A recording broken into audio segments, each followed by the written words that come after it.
Hello everyone, welcome back to my channel lawyer साहब। और आज फिर एक नए टॉपिक की बात करते हैं। आज हम बात करेंगे टाइप ऑफ मॉर्टगेज। इससे पहले जो वीडियो है उसमें हमने डिस्कस करा कि मॉर्टगेज होता क्या है, तो इससे पहले उस वाली वीडियो को देखिए।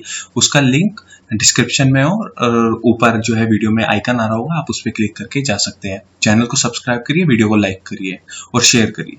तो पढ़ते हैं कि टाइप ऑफ मॉर्टगेज कितने तरह के होते हैं। सबसे पहले आता है सिंपल मॉर्टगेज, दूसरा आता है मॉर्टगेज बाय कंडीशनल सेल, तीसरा आता है अनसर्फैक्चरी मॉर्टगेज, फिर आता है इंग्लिश मॉर्टगेज, फिर आता है mortgage by deposit of title deeds and last one is anomalous mortgage. तो ये सारे जो मॉर्टगेज है हम आज डिस्कस करेंगे, शॉर्ट में करेंगे, बिल्कुल एकदम मतलब कि पूरी तरीके से क्लियर हो जाएगा। तो सबसे पहले देखते हैं कि सिंपल मॉर्टगेज क्या होता है। Where without delivering the position, mention करना, without delivering the possession of the mortgage property, the mortgager bind himself personally to pay the mortgage money and agrees expressly or impliedly that in the event of his failing to pay, अगर वो fail हो जाता है उस amount को पे करने में, तो ये according to his contract the mortgage shall have a right to, mortgagee has a right to cause the mortgage property to be sold। मतलब कि यहाँ पे कंसिडर करो एक एग्जांपल, ए और बी है। ए के पास एक घर है, उसे बी से पैसे लेने हैं, तो ये जो है अपने घर को मॉर्टगेज कर देता है बी के पास। ठीक है, समझना, मॉर्टगेज, और 1 लाख रुपए ले लेता है और ये कहता है कि ये कंडीशन रखी जाती है कि अगर मैं इतने टाइम के बाद तुम्हें पैसे नहीं दे पाया तो तुम मेरा घर बेच सकते हो और उससे पैसे ले सकते हो। तो ये कहेंगे सिंपल मॉर्टगेज कि वो जो मॉर्टगेजी है उसके पास ये राइट होता है कि वो जो प्रॉपर्टी उसके पास है वो उसे सेल करते, सोल्ड करते। अब बात आता है mortgage by conditional sale, where the mortgagor ostensibly sells the mortgage property. मतलब कि प्रॉपर्टी को जो मॉर्टगेजर होता है वो ऑस्टेंसिबली, एब्सोल्यूट तरीके से नहीं, एज अ एपरेंट सेल कर देता है। ऑस्टेंसिबली का कॉन्सेप्ट जो है वो पहले पढ़ा था, ऑस्टेंसिबल ओनर होता है, जिसमें मैंने पूरी तरीके से समझाया था। मैं उसका भी लिंक आपको डिस्क्रिप्शन में दे दूंगा, आप वहां पे जाके चेक कर सकते हैं कि ऑस्टेंसिबल ओनर होता क्या है या ऑस्टेंसिबल का मतलब क्या होता है। तो पढ़ते हैं, where the mortgagor ostensibly sell the mortgage property.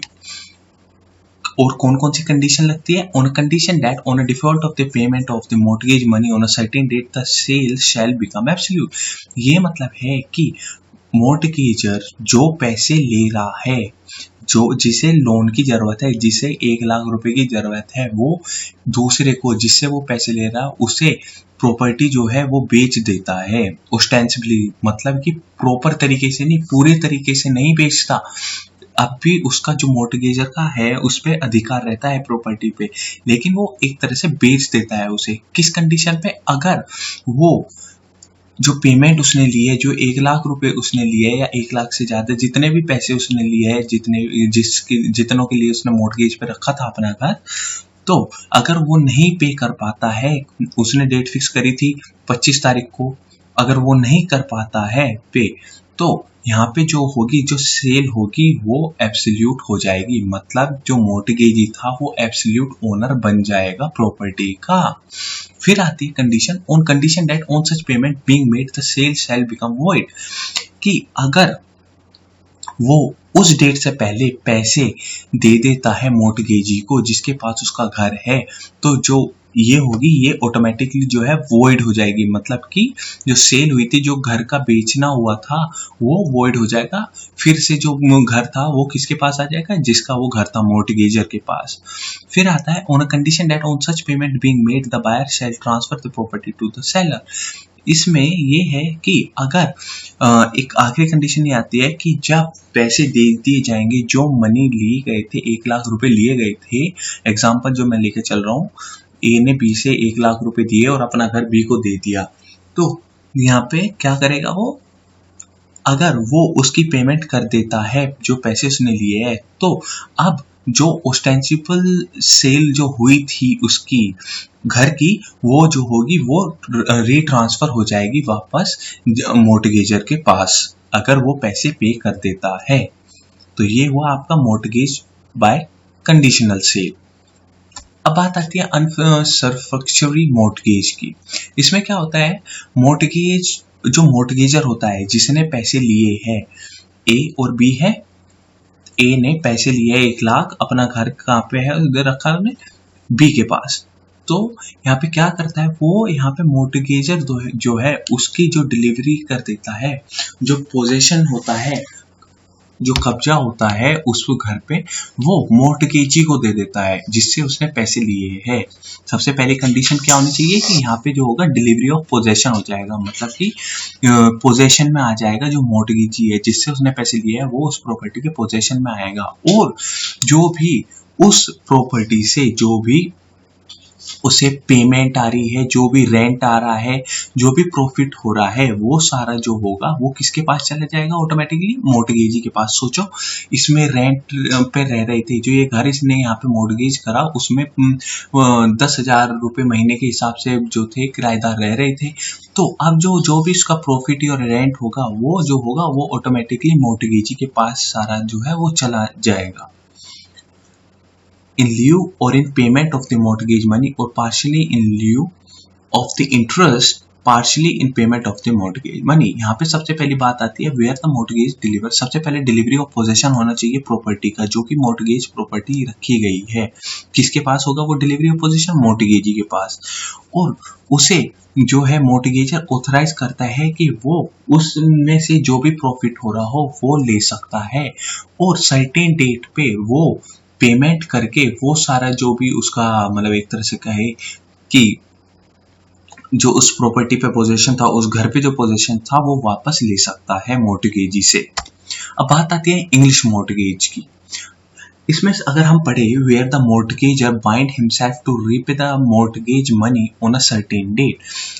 एक मॉर्टगेजर है, वो कहता है कि मैं इस डेट को, मैं आने वाले 25 तारीख को जो सारे पैसे हैं वो आपके मैं लौटा दूंगा।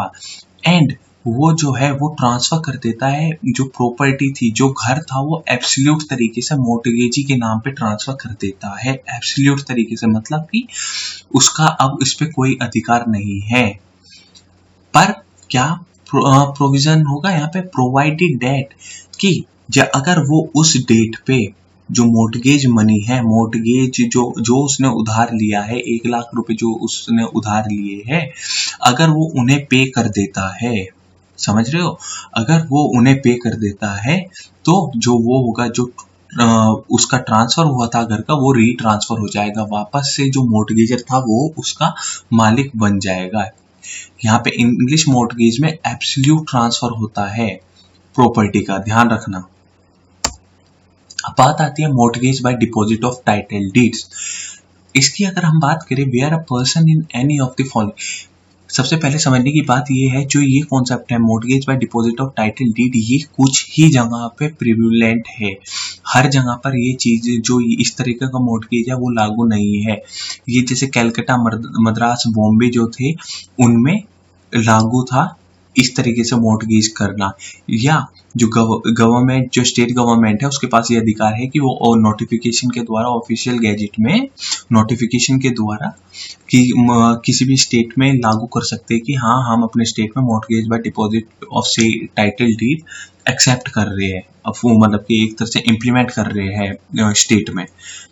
तो स्टेट गवर्नमेंट के पास ये अधिकार है। तो ये कुछ पर्टिकुलर जगह पे ही अप्लाइड होता है mortgage by deposit of title deeds. तो अगर इसे पढ़े हम, where a person in any of the नहीं official specify in this behalf deliver to create creditor or his agent documents to of title to immovable property with intent to create a security। यहाँ पे क्या होता है कि A और B है, A को 1 लाख रुपए चाहिए, B को नहीं, B के पास, A को 1 लाख रुपए चाहिए, B के पास 1 लाख रुपए है। तो A अपना घर के जो कागज है, जो डीड्स है, जो लीगल डॉक्यूमेंट्स है उसके, वो किसके पास, B के पास रख देता है और उससे पैसे ले लेता है। मेन पर्पस क्या होना चाहिए उन टाइटल डीड्स को जमा कराने का, as a security of the loan. ये भी इसमें इंपॉर्टेंट पॉइंट है कि जो मेन पर्पस होना चाहिए वो as a security of the loan होना चाहिए। तो मतलब कि उसने अपने कागज रखे और पैसे ले लिए। तो इस तरीके को कहते हैं mortgage by deposit of title deeds. ये कुछ ही स्टेट्स में प्रिविलेंट है और अगर स्टेट गवर्नमेंट चाहे तो वो अपने स्टेट में इसे लागू कर सकती है ऑफिशियल गैजेट के थ्रू, नोटिफिकेशन वहां पे डिलीवर करके। अब आता है एनोमलस मॉर्टगेज, जो कि आखिरी है। एनोमलस का अगर हम मतलब देखें, इसका मतलब होता है इनकंसिस्टेंट। यहाँ पे अगर समझा जाए, इसका ये मतलब है कि हम पर्टिकुलर तरीके से एक मॉर्टगेज ऐसा है कि हम उसे ना तो सिंपल मॉर्टगेज कह सकते, ना मॉर्टगेज बाय कंडीशनल सेल कह सकते, ना इंग्लिश मॉर्टगेज कह सकते, ना mortgage by deposit type of title deed कह सकते, ना अनसर्फेक्चुरी मॉर्टगेज उसे कह सकते हैं। हम इनमें से किसी को भी मतलब कि एक तरह से किसी भी कैटेगरी में अगर वो फॉल नहीं कर रहा है, वो simple mortgage plus mortgage by conditional cell है, या वो किसी भी दो या दो से ज्यादा से मिलके हुए बना हो, कोई अलग ही ऐसी सिचुएशन हो जिसमें कि हम डिसाइड ना कर पाए कि किस तरीके का मॉर्टगेज है, तो वो जो मॉर्टगेज होता है वो इस कैटेगरी में आ जाता है, जो कि आपका सेक्शन 58 डिफाइन करता है। इससे पहले वाली वीडियो में मैंने मॉर्टगेज के बारे में सब कुछ बताया हुआ है, आप वहां पे जाके देखिए, तब जाके आपको ये चीजें समझ आएगी। Thank you. वीडियो को लाइक करिए, चैनल को सब्सक्राइब करिए। Thank you.